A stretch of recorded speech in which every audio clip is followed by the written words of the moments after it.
बुलढाणा एलसीबीची दमदार कामगिरी, अट्टल चोरट्यांच्या मुसक्या आवळल्या. बुलढाणा, वर्धा, नांदेड, हिंगोली जिल्ह्यात करत होत्या चोऱ्या. बुलढाणा स्थानिक गुन्हे शाखेने दमदार कारवाई केली आहे.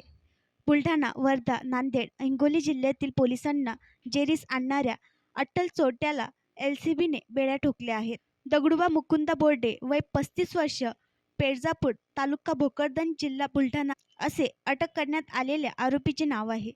3 सप्टेंबर रोजी मेहकर शहरातील एक पानटपरी अज्ञात चोरट्याने फोडली होती. या प्रकरणी मेहकर पोलीस ठाण्यात गुन्हा दाखल करण्यात आला होता.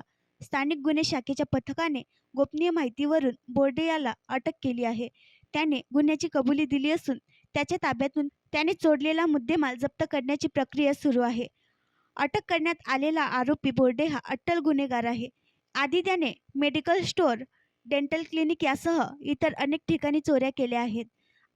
आतापर्यंतच्या चौकशीत त्याने 6 चोरींची कबुली दिली असून त्याच्या चौकशीतून त्याच्या साथीदारांची नावे देखील उघडकीस येण्याची शक्यता आहे. ही कारवाई जिल्हा पोलीस अधीक्षक विश्व पानसरे, अप्पर पोलीस अधीक्षक बीबी महामुनी यांच्या मार्गदर्शनाखाली स्थानिक गुन्हे शाखेचे पोलीस निरीक्षक अशोक लांडे यांच्या आदेशाने पोलीस उपनिरीक्षक Pratap Bajad, police head constable Sharad Giri, Dinesh Bakale, Purushottam Aghav, Gajanan Gorle यांनी केले. आणखी नवीन व्हिडिओ पाहण्यासाठी आमच्या देशमुख एक्सप्रेस न्यूज चॅनलला सबस्क्राईब करा, लाईक करा आणि शेअर करा.